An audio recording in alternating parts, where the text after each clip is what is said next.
여러분 한번 체크해 보시기 바랍니다. 우리 회사 데이터가 지금 어디에 몇 군데에 흩어져 있는지 확인을 해 보시면 좋을 것 같습니다. 카카오톡, 이메일, PC, 공유 폴더, ERP 등 시스템, 그리고 종이까지 여러분들이 만약에 세 가지 이상의 체크를 하셨다면 여러분들은 이미 매일 데이터 찾기에 시간을 쓰고 있는 겁니다. 안녕하세요. 린치핀 노트입니다.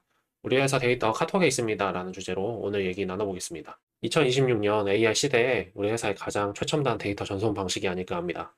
이것뿐일까요? 여러분들의 카톡방 상황을 한번 보기 원하는데요. 아마 보시다 보면 공감하는 분들도 계실 것 같습니다. 미팅 끝나고 받은 명함들을 이렇게 사진 찍어서 보내는 경우, 음성 메시지로 그때 그 업체 단가 메시지 확인 좀 해달라 라고 이렇게 오는 경우, 네, 팀장님이 메모한 사진을 보내놓고 이거 처리해달라 이렇게 오는 경우, 갑자기 최종이라면서 파일을 보내오는 경우요. 자, 여러분, 사진, 음성, 메모, 파일, 이 네 가지 데이터 종류를 봤는데요. 이 중에서도 여러분들이 다음 주에도 똑같이 검색해서 찾을 수 있는 데이터가 얼마나 있을까요? 아마도 여러분들 파일 하나 정도? 그리고 스크롤을 한참 올려야 찾을 수 있을 겁니다. 지금 이 순간에도 우리 회사 중요 데이터들은 여러분들의 카톡방 어딘가에서 조용히 묻히고 있습니다.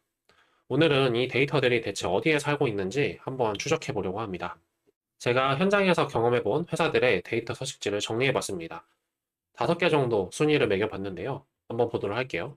첫 번째는 카톡입니다. 이거 카톡으로 보내줄게 가장 빠르고 가장 위험하죠. 아까 보셨다시피 사진으로 보낸 엑셀표, 음성 메시지에서 숫자 찾아내기, 단체방에 올린 파일들까지 만약에 한 달 후에 찾으라고 한다면 정말 찾기 힘들겠죠. 심지어 직원이 퇴사하게 되면 대화방에서 사라지게 됩니다.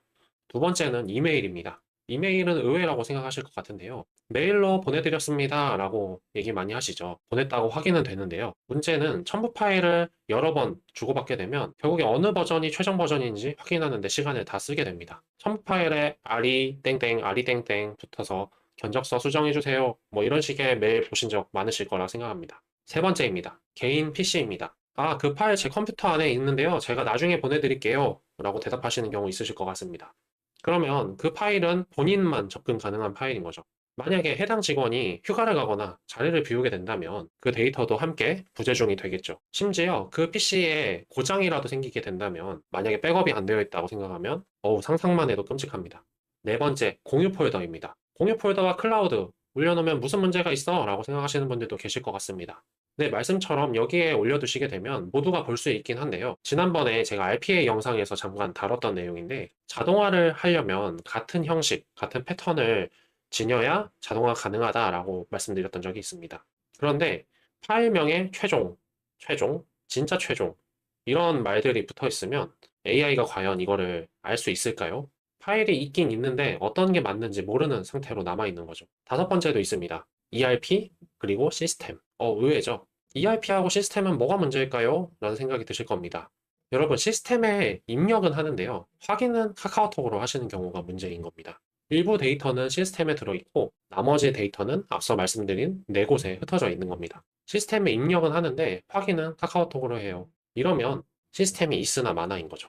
이 중에 진짜는 어디 있는지 찾기 쉬울까요? 정리하면, 우리 회사의 데이터의 현재 주소는 이렇습니다. 카카오톡, 이메일, PC, 공유 폴더, ERP와 같은 각종 시스템, 심지어 여러분들이 여기저기 메모했던 내용들, 포스트잇에다 적어놓은 내용, 그리고 화이트보드까지 만약에 이곳에서 세 곳 이상의 데이터가 흩어져 있다면 여러분은 업무를 하는 게 아니라 데이터 찾기 게임을 하고 있는 겁니다. 그렇다면 흩어져 있는 데이터가 뭐가 문제인가 싶으시죠? 카톡으로 보내면 데이터를 빠르게 주고받을 수 있고 뭐가 문제야? 라는 생각이 드신다면 제 이야기를 한번 집중해서 들어주시기 바랍니다.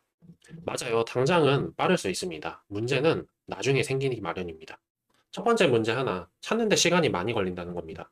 카카오톡 검색하는데 15분 쓰고, 이메일 첨부 파일 찾는데 10분 쓰고, 이 파일 어디 있었더라 하면서 하루 평균 3번에서 5번 정도만 여러분들이 검색한다고 생각을 해볼게요. 그러면 대략 1년으로 환산해보면 약 25일을 검색에만 시간을 쓰는 겁니다. 두 번째 문제입니다. 데이터가 사라질 수 있는 겁니다. 카카오톡 대화방을 나가면 데이터가 사라집니다. 요즘에는 백업이 잘 되어 있어요 라고 얘기하시지만 그것도 유료로 사용하셔야 되고요. 직원이 퇴사할 때 만약에 PC를 잠그고 갔다고 생각해 보세요. 그리고 파일을 지우고 퇴사했다고 생각을 해보시죠. 정말로 끔찍하죠. 이메일이 용량이 초과된다든지 그래서 오래된 메일이 삭제되면 그 안에 있는 첨부 파일도 같이 사라지게 되겠죠.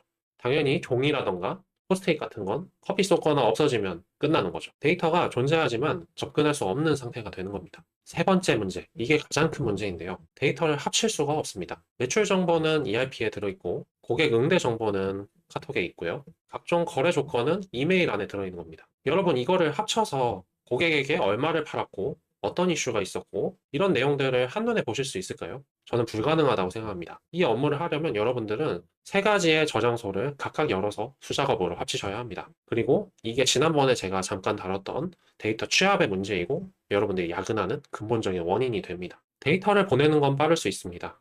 하지만 데이터를 찾는 것, 지키는 것, 합치는 것은 안 되는 경우를 많이 봤습니다. 자, 그러면 어떻게 하면 되느냐? 정답은 간단합니다. 데이터를 보내지 말고요. 넣게 하시면 됩니다. 카카오톡으로 이거 보내줘 하는 대신에 여기 들어가서 보세요 한마디면 끝나는 구조를 만드셔야 하는 거죠. 이거를 정말로 다양하게 부를 수 있는데요. 데이터베이스라고 부르든 시스템이라고 부르든 그룹웨어라고 부르든 이러면 중요하지 않습니다. 핵심은 뭐냐면 데이터가 이동하는 게 아니라 한 곳에 모여드는 구조, 보내는 게 아니라 넣는 것, 찾는 게 아니라 보는 것. 이게 데이터 통합 관리의 본질입니다. 그리고 이거는 글로벌 기업이나 대기업만 하는 게 아닙니다. 5인 이하 작은 회사, 스타트업에서도 당연히 하셔야 되고요. 카카오톡 대신에 이 구조를 만드는 건 생각보다 어렵지 않습니다.